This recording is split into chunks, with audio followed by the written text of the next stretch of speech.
Hello, everyone. Welcome to Zia Diplomacy. We're going to be going live and covering some South American news.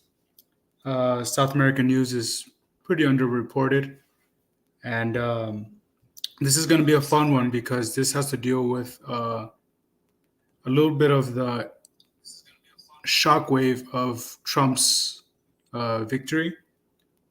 So we're going to be covering a little bit of the ties that the European Union has made with South America. We're going to be covering a little bit of Brazil and Bolsonaro. We're going to be covering a little bit of Uruguay, Peru, and Argentina. And we're just going to see where the news takes us. If anything, we're just going to be going over some news outlets and see what's going on. Right here I have Politico. And it says, Franco-German fight over South American trade deal threatens EU rupture. Ursula von der Leyen granted the wish of her native Germany by flying off to seal an accord with the Mercosur bloc. France, which fiercely opposes the deal, is in uproar. Okay. Van der Leyen's first major act in her second term as EU chief executive is inflaming a severe Franco-German rift and threatening to shake the foundations on which the European Union is built. The European Commission president herself, a German, jetted off to Uruguay on Thursday in an attempt to seal a landmark EU trade deal with South America that Berlin desperately wants and that France hates, suggesting that the finishing line for a deal decades in the making was finally in sight. She posted on X, "Let's work, let's cross it." For Germans, that's great news. Increasingly frantic about industrial decline, the Mercosur agreement is a prime opportunity to help find new growth markets for Germany's ailing manufacturing champions. The highly influential VDA car lobby said on Thursday it was of central importance to clinch the deal. For the French, though, the trip is a hatred of the Mercosur deal with Argentina, Brazil, Uruguay, Paraguay, Bolivia, and permeates the whole political class. The French fear the accord will undermine their farmers with a tide of cheap poultry and beef from Latin America. The Paris-Berlin rift is so sensitive to the whole EU because negotiating trade deals is one of the most critical competences entrusted to the European Commission on behalf of the 27 EU countries. Okay, so let's see what's going on in the news. This is DW. Well, after years of negotiations, a massive trade agreement between the EU and the South American Mercosur bloc appears close to the finish line. EU Commission President Ursula von der Leyen arrived in Uruguay this week for final talks. The deal would create a huge new transatlantic market, but there have been objections in the EU, especially from farmers. The trade agreement has always been controversial in Europe, and especially in France. French farmers have been protesting for weeks, fearing they could be overrun and undercut by agricultural imports from South America if the Mercosur deal were to be enacted. France, of course, cannot single-handedly hold the deal, but now Poland has also said it won't sign the current draft. Mercosur comprises Argentina, Bolivia, Brazil, Paraguay, and Uruguay. Venezuela's membership is currently suspended. The bloc's joint economic product stands at $3 trillion. The 27 countries in the European Union add up to 18 trillion. Altogether, the Mercosur deal would impact 770 million people. The EU and the South American bloc have been talking for a quarter century. Meanwhile, China has massively increased its own trade with Mercosur. Now the pressure is on the EU to finally act. The situation is exacerbated as Donald Trump will become US president, and the EU needs to strengthen its own partnerships in the face of looming US tariffs. The current draft of the EU-Mercosur deal calls for 90% of tariffs between the two sides to be dropped. That would include tariffs on agricultural products like meat and soy, but also car parts that are being sent to the EU from South America, as well as cars, machines, and chemicals being sold from the EU into Mercosur. Still, among the voices protesting the deal are environmentalists. They warn that South America's industry, which is not generally seen as sustainable and puts profits over the protection of the rainforest, could be fired up. And to talk more about this, I'm joined in the studio now by DW reporter Jules Giesler. You've reported from South America for us. Can you tell us, there's a lot of countries involved in this. This is massive economies. So what is at stake here? I think what is really important here to begin with is that if this deal finally will be ratified, we're talking about one of the biggest free trade zones created that would cover a market of almost 10% of the world's population. So this is massive. If we look now at the benefits that would have for the different regions, let's start with the Mercosur countries. So on one hand, what we see is they could export meat and grain and import it into the EU with like lower trade barriers, something that has been criticized that we just had in the report from European farmers, because they say they cannot compete with the prices because of lower environmental standards. If we look now at all the criticism aside from the EU, but if we look at what is the EU actually gaining from it or could be gaining from it, we do have three industries that would gain. It's the automobile industry, it's the chemical industry, and it's the pharma industry. But above all, it is important to notice that for the EU, what is really at stake is the access to raw materials that would be crucial for the green energy transition, like lithium, that is used in the creation of electric car batteries. And Argentina is holds the third largest reserves of the world. So this comes at a time when President Trump is coming back into the White House in the US, and he's taking a very different approach, imposing tariffs on, or threatening tariffs on a lot of countries. And that's basically the opposite of what the EU is trying to achieve here, right? Absolutely. And it's exactly Trump's protectionism on the one hand, and then China's looming trade war with the EU on the other hand, that is the EU kind of pushing towards a move, or kind of creates a certain urgency now to finally seal this deal after 25 years in the making. So this is one thing. But then on the other hand, also South America, or China's role in South America, is really important here, because we do see that China is South America's biggest trading partner, and we see that Chinese firms are constantly, the influence of Chinese firms are constantly growing on the continent. So there are even experts saying that if the EU does not seal this deal now, it would push South America closer to China when it comes to trade. Okay. Well, Jules Giesler, DW. All right. So now we're going to go to the BBC and see what's going on over there. So yeah, this is going to farmers in Europe, and me personally, I don't have an opinion. I just share the news, just sharing the news with y'all. Y'all can come up with y'all's own conclusions. So according to the BBC, EU tries to get closer to South America trade deal. Okay.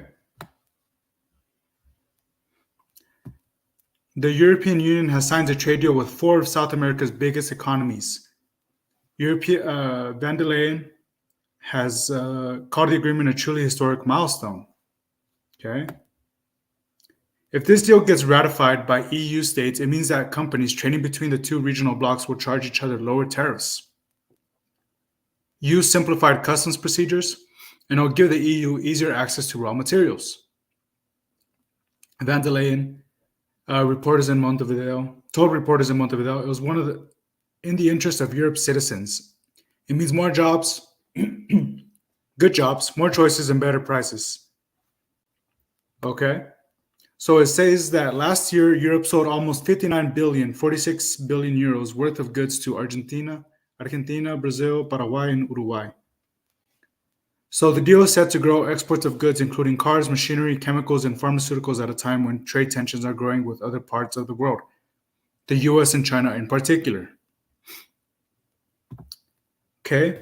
So nearly $57 billion worth of goods went the other way last year, with minerals such as lithium and nickel, as well as meat and vegetables among the biggest sellers. Those minerals are crucial to the batteries in electric vehicles, and the trade deal will make it easier for European car makers to get hold of huge quantities they are expected in need of the coming years. Okay, so interesting. So here it shows, I'm sure, Vandalay. Um, Malay, Martinez Vandalay. Yeah.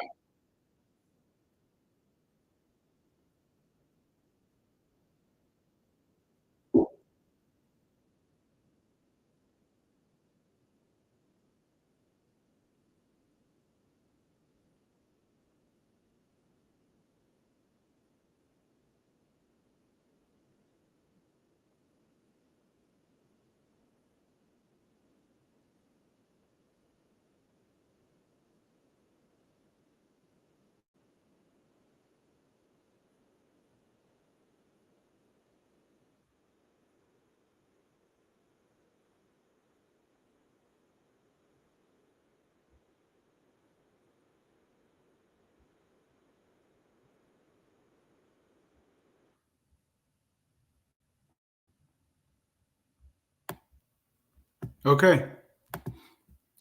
So there's the agreements. There's the ties. So moving on from that, moving on from the EU, we're going to go to something a little more interesting. We're going to go into a little bit of news regarding Paraguay. Now, this is fascinating.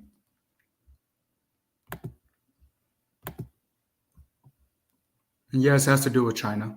Here in a bit, we're going to cover a little bit more of China, China's role in South America. But here's one of Exhibit A.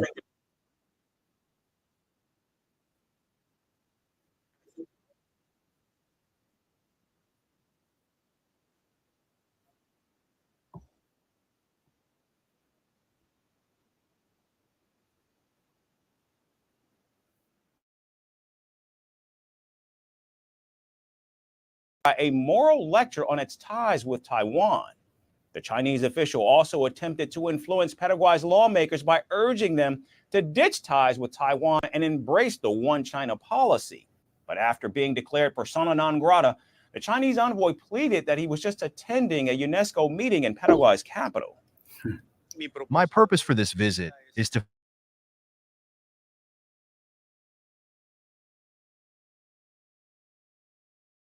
fill in the gap in my map, the one in Latin America from Paraguay to China. It's a great shame. Paraguayans are giving away their profits to intermediaries, but with diplomatic relations with China, you could earn more. Now, the Chinese diplomat was already warned over his questionable activities after he skipped the UNESCO event, despite insisting that he would be present at the meeting. Instead, the Chinese envoy was seen giving interviews to the media where he urged the country to end all relations with Taiwan. As for the one China principle, it is a political principle and cannot be negotiated. In other words, in this case, it is not an option to choose China and Taiwan, but between China or Taiwan. In my case, I recommend that the government of Paraguay make the right decision as soon as possible. Now, after the Chinese diplomat's dismissal, Paraguay's senators said they won't be lectured by Beijing into ending ties with Taiwan and prefer dialogue over arm twisting. Meanwhile, Paraguay's foreign minister said Taiwan was a dependable ally and a trusted old friend.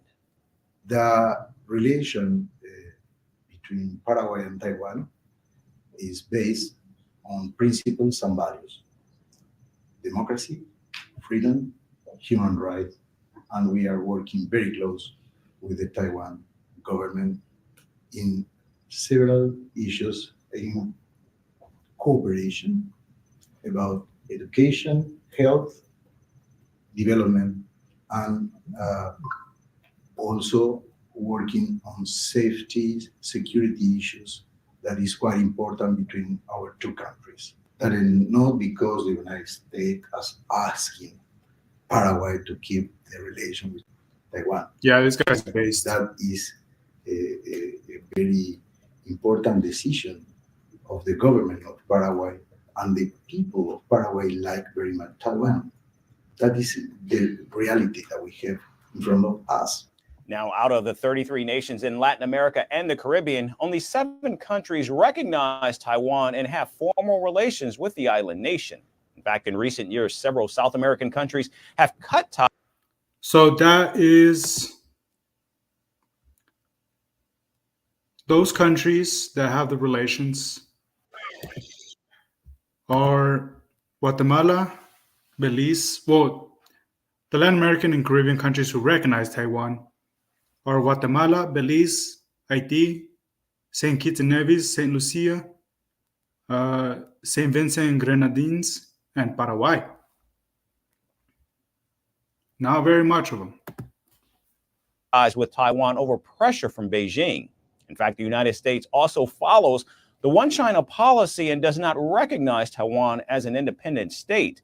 However, in recent years, Washington's tone has shifted dramatically and has now adopted a policy of providing lethal weapons to Taiwan for self-defense in case of Chinese aggression.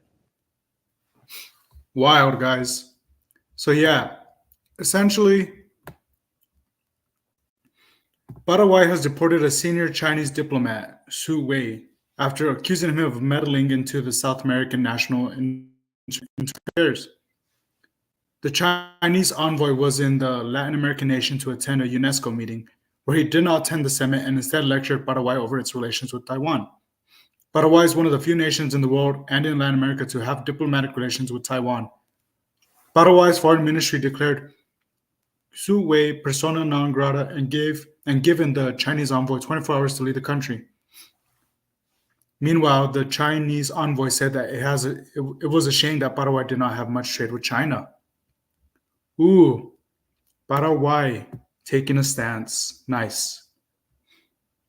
Okay, so we're going to move on to Brazil.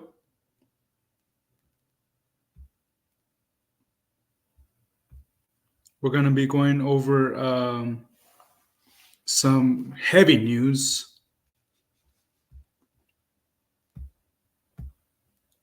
With just a little bit of backstory. Police indicted Brazil's former president, Jair Bolsonaro, and 36 others for allegedly attempting a coup to keep the right-wing leader in office after his defeat in the 2022 election, already barred from running again in 2026 for a different case. He could now land in jail and see his influence further diminished. Okay, let's see what's going on here. It marks another blow to Bolsonaro's goal of running for president in 2026. Brazil's federal police have formally accused the former president of allegedly plotting a coup after he lost the presidential election in 2022. The final report has been sent to the Supreme Court with a request that 37 individuals be indicted for the crimes of the violent overthrow of the democratic state, coup d'etat, and criminal organization. It comes after an almost 2-year-long investigation. Presenting evidence including financial records and wiretaps, police said the accused encouraged the armed forces to join a coup. According to a judge, at the end of 2022, Bolsonaro had seen and altered a draft decree to overturn the results of the election and imprison Supreme Court judges. Authorities said some of the accused aimed to assassinate President Lula as part of the plot. Earlier this week, several people were arrested for suspected involvement in the assassination plan. Bolsonaro has rejected the accusations and says he's the target of a political witch hunt. After making unfounded remarks about the country's voting system, the former president was barred from office last year until 2030, a ban he's been seeking to overturn. In the coming days, the police report will be sent to the country's prosecutor attorney general, who will choose whether or not to press charges against Bolsonaro and the others accused. Wild. So Bolsonaro, as we know, was essentially called the Trump of Brazil. And I'm not Brazilian. I don't really know too much about the perspectives. They were images that went around the world. On January the 8th, 2023, supporters of Brazil's far-right president, Jair Bolsonaro, ransacked Parliament, the Supreme Court, and the presidential palace. It happened a week after the inauguration of Luiz Inácio Lula da Silva, who defeated Bolsonaro in presidential elections the West said were free and fair. But Bolsonaro claimed the vote was rigged and has never accepted the results.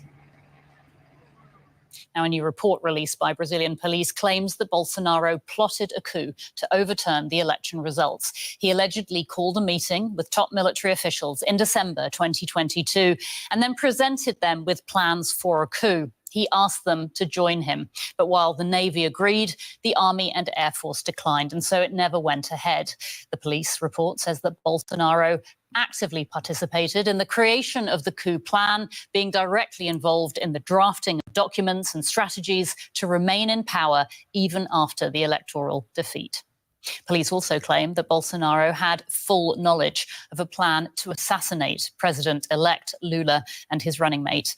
Brazil's chief prosecutor must now decide whether to press charges against the former president and his alleged co-conspirators. Bolsonaro has denied any wrongdoing. No one is going to stage a coup with a retired general and half a dozen officers.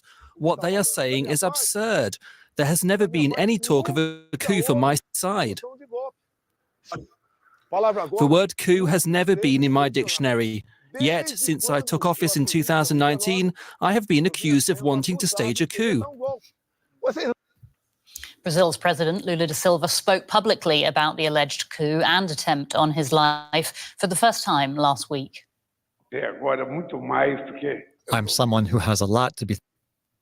That's pretty wild. I do know that Brazil has most of its elections have been ruled by the left. And I think the left in Brazil is pissed that Bolsonaro is very popular. I do think he's I believe he's a populist. But yeah, he's referred to often as Brazil's Trump. And my opinion doesn't really matter, obviously, but it does seem that Brazil's populist opinion was that of similar to America's, where we're tired, we're done with leftist politics and policies. And it appears that they have their own January 6th situation. But moving on from that, last story that I'm going to cover is more than 28,000 kilograms of explosives, 3,400 IEDs seized in South America. So, an operation in South America has resulted in the seizure of more than 28,000 kgs of explosive materials, 3,400 improvised explosive devices, and thousands of other components used in their manufacture.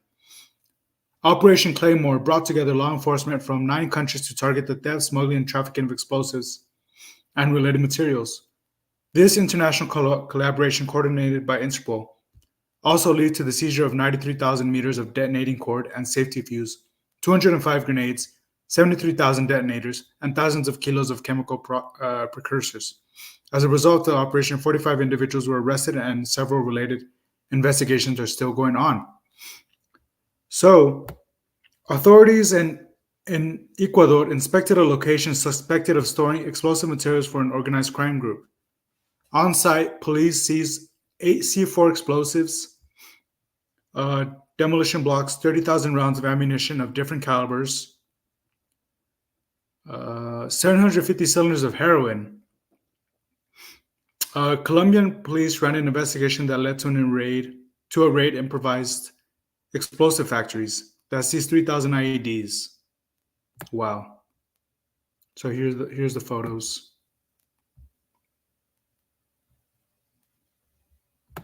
900 kgs of explosive emulsion were discovered in a truck's cargo. Seizure of detonators concealed inside trucks' air filters. Wow. Explosive concealed inside plastic containers. This is in Brazil. Explosive devices uncovered in Colombia. Wow. In Colombia, seized detonators and IEDs. Checkpoints and seizures as part of Operation Claymore. 5 tons of explosive material were taken into custody in Colombia. This is an explosive projectile seized in Colombia. And these are metal drinking flasks used for IEDs. Wow. Okay. So, everyone, actually, I still have one more story to get into. I think this is the most shocking in a way. But yeah, let's see what's going on here. This has to do with Peru and the Chinese port. Well, Peruvian port and Chinese relations. Let me just get this going real quick.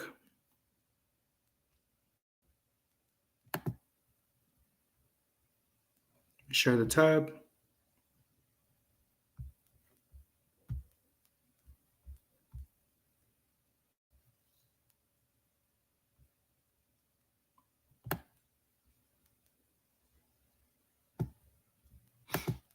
Okay.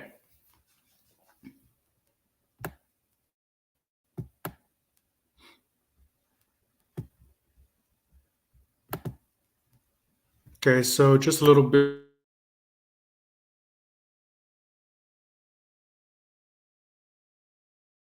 Created a huge port in the Peruvian city of Shanghai, launching an infrastructure project expected to attract more than $3.5 billion in investments and creates a direct trans-Pacific route from China to South America.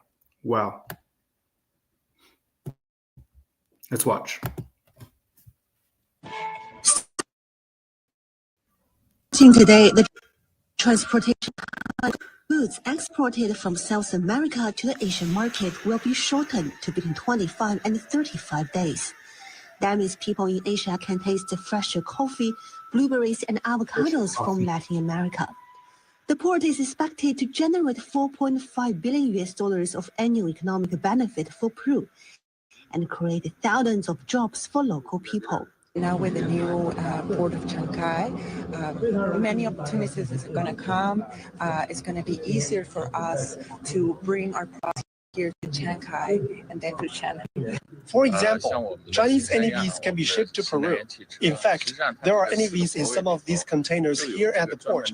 The port and new shipping lanes are helpful for the export of Chinese electric vehicles, lithium batteries, and photovoltaic products. China's financial hub Shanghai, which has the world's largest port, is expected to welcome more goods from Latin America. And from Shanghai, these products will be shipped throughout Asia. Cargo shipped from Peru to China can make a stop in Shanghai and then go to places like Japan, South Korea, and Southeast Asia. From Shanghai to Shanghai, this expression has become quite popular in Peru. It has finally... Interesting. Popular in Peru, eh? Let's see what the AP has to say. And it's obviously because we're in the States, we don't know Peru's perspective. Most likely, it's probably negative. But the AP says China's president unveils a megaport in Peru, but locals say they are being left out. On the edge of Peru's coastal desert, a remote fishing town where a third of all residents have no running water is being transformed into a huge deep water port. To cash in on the inexorable rise of Chinese interest in resource-rich South America, the megaport of Shanghai, a $1.3 billion project majority owned by the Chinese shipping giant Costco, is turning this outpost of bobbing fishing boats into an important node of the global economy. Crazy.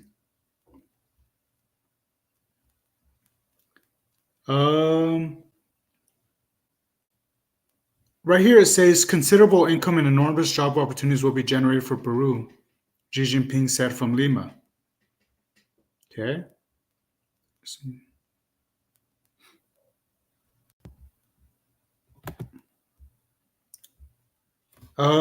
Right here it says our fishing spots no longer exist here. They destroyed them, said a 78-year-old fisherman, Julia Cesar, like the Emperor of Rome. Okay, Julius Caesar. Gesturing toward the dockside cranes, I don't blame the Chinese for trying to mine this place for all it's worth. I blame our government for not protecting us. The Peruvian government hopes the port will become a strategic transshipment hub for the region, opening a new line connecting to South America and Asia and speeding trade across the Pacific for Peru's blueberries, Brazil's soybeans, and Chile's copper, among other exports. Probably lithium and nickel as well.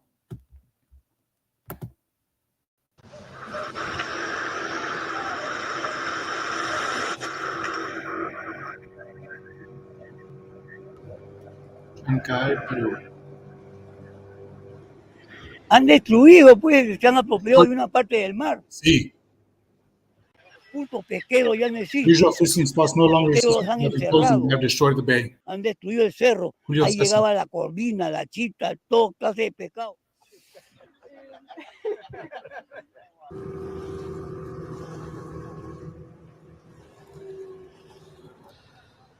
¿no? Va a aumentar más el tráfico de personas, drogas, muchas cosas se va a producir, más malo que bueno, ¿no? More bad than good.